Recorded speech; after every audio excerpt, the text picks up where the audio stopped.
कैसा होता है सांप का ब्रेन? वो कितने इंटेलिजेंट होते हैं? सांप का दिमाग कैसा होता है?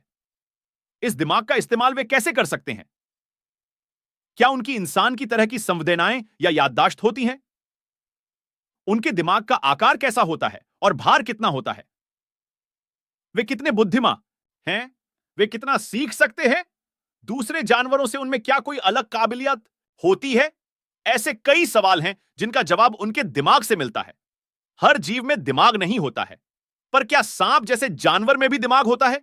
इसका सीधा जवाब है हां। पर उनका दिमाग कैसा होता है?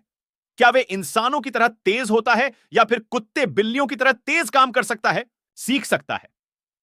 कहानियां किस्से तो यही कहते हैं कि सांपों में इंसान के जैसा दिमाग होता है, पर इसका सच क्या है? सांप एक सरीसृप होता है जिसका बाकायदा मस्तिष्क होता है।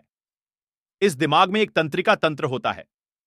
वे सूंघ सकते हैं, खुद पर होने वाले खतरे को भांप सकते हैं, दूसरे जानवरों से लड़ सकते हैं, दूसरे जानवरों को शिकार कर सकते हैं, सीख सकता है। कहानियां किस्से तो यही कहते हैं कि सांपों में इंसान के जैसा दिमाग होता है, पर इसका सच क्या है? सांप एक सरीसृप होता है जिसका बाकायदा मस्तिष्क होता है। इस दिमाग में एक तंत्रिका तंत्र होता है। वे सूंघ सकते हैं, खुद पर होने वाले खतरे को भांप सकते हैं, दूसरे जानवरों से लड़ सकते हैं, दूसरे जानवरों को शिकार कर सकते हैं। इसके लिए उनके दिमाग में जरूरी चेतना होती है। उनमें छूने का एहसास इंसान की तुलना में कम होता है।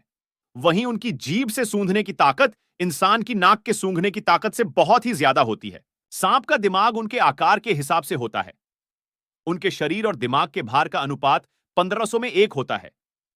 उनका दिमाग शरीर का केवल 1% हिस्सा होता है, यानी कि 6 फुट लंबे सांप का दिमाग कुछ ही ग्राम का होता है।